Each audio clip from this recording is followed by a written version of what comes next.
Hello. Thank you for coming back to the Madam Whip-Ass channel. So, got a CNN article here. We haven't heard much about Prince since the autopsy was released that he had died from an overdose of fentanyl, which is a powerful opioid.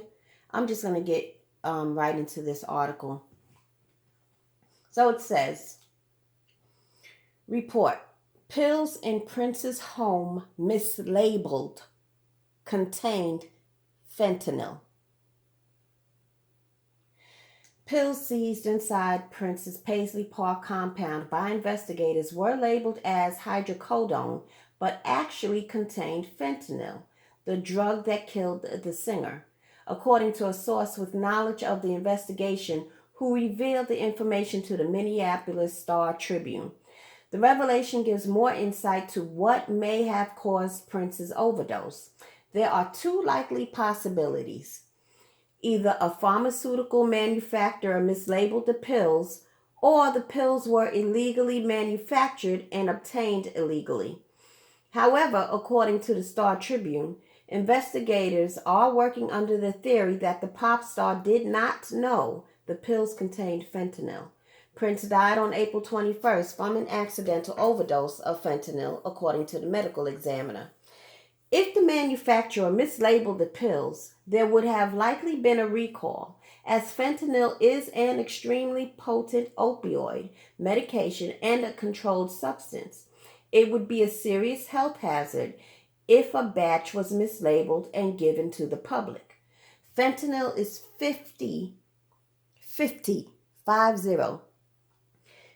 times more potent than heroin and up to 100 times more potent than morphine.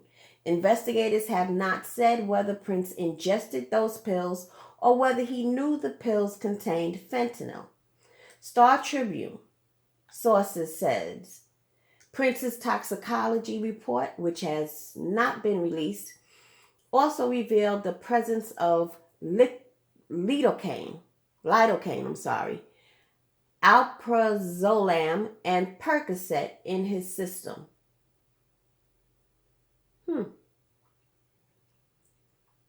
CNN's Dr. Drew Pinsky said the combination of fentanyl, which is an opioid-based drug, and alprazolam, which is a benzodiazepine, could be the key to why Prince died.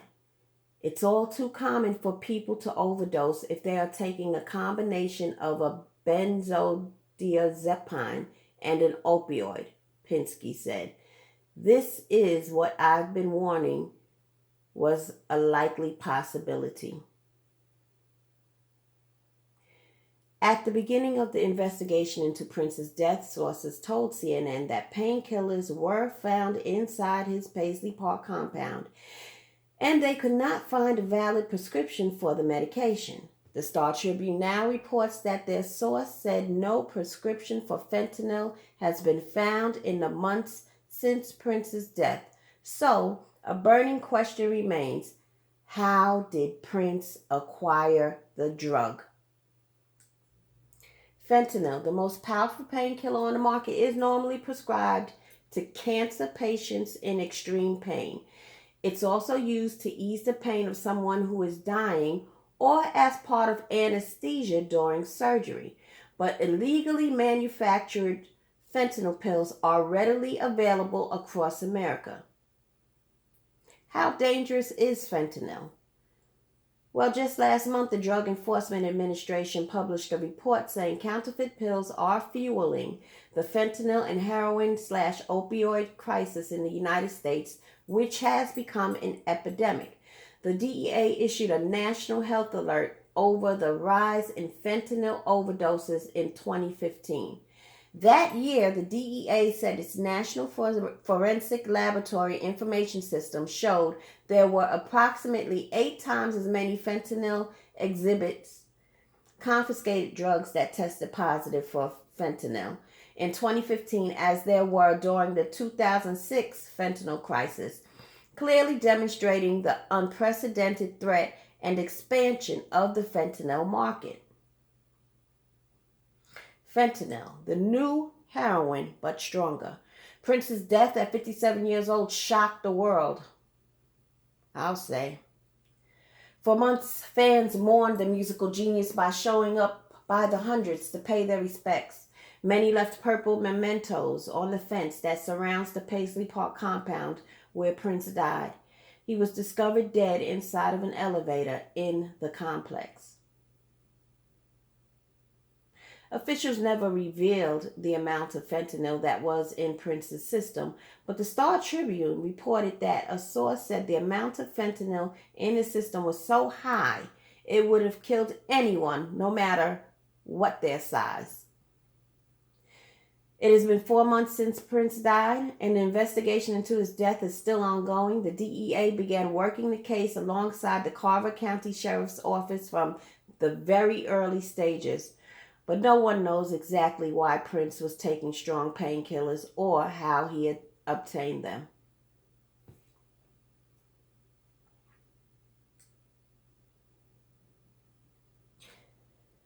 So that's the end of that article. And my thoughts, look, I've been seeing, I didn't watch these videos, but just reading the titles, the conspiracy theorists come out, Warner Brothers, they wanted back his masters, plus the unreleased music, it's all a possibility. I don't really care too much for conspiracy theories, but something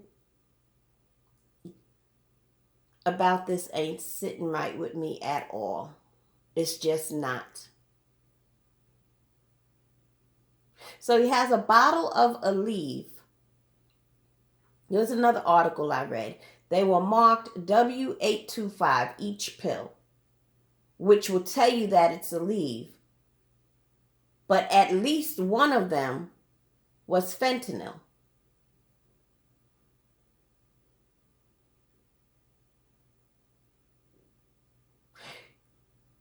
We don't know if somebody put that in the Aleve bottle.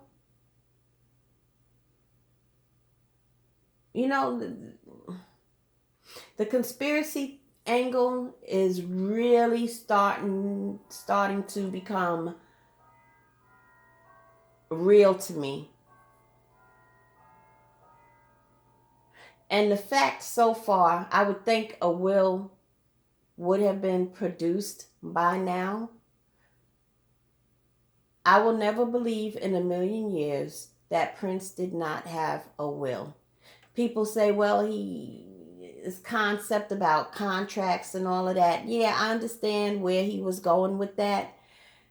But I know when he first came out in the 70s, the late 70s and the 80s, being a young musician and pop star, the success that he had, I'm sure he had a will drawn up back then. Even Janet Jackson, when she came out with Control, had a will drafted and drawn up at her age of being 19, 20. You never know what can happen.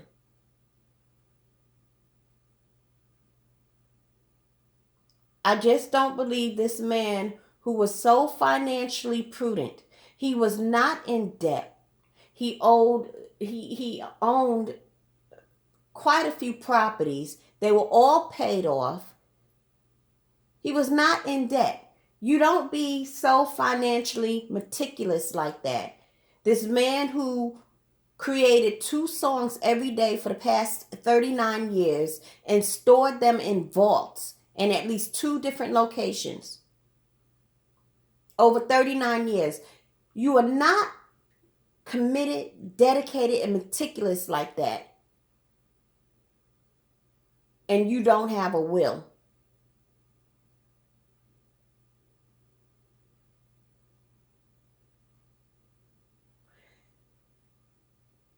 I will never believe that. You can't even pay me $50 million to believe that.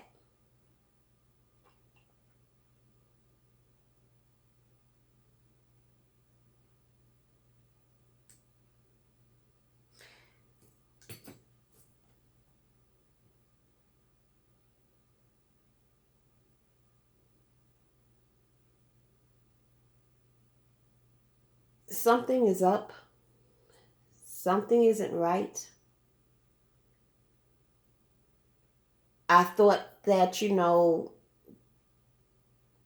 this Prince case just fell by the wayside and nobody cared anymore because no information has been released. But I'm going to hold fast to the fact that the people in Carver County, Minnesota, loved Prince as Prince loved them. And I don't believe that the law enforcement and authorities there in that county are just going to let this just fall by the wayside and his death just be in vain. I don't believe that's going to happen. So I'm going to continue to be patient and deal with the drips of information that they release to the media as it comes. But Prince did a lot for the state of Minnesota and his immediate community. They loved him. And something nefarious has gone on with him. And as beloved as he was,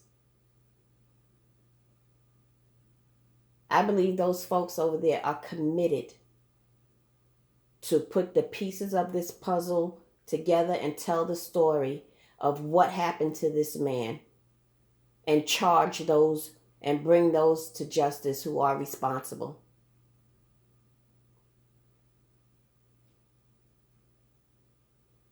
That is what I'm going to believe. But you can't make me believe that this man did not have a will. That is some bullshit. Something's up.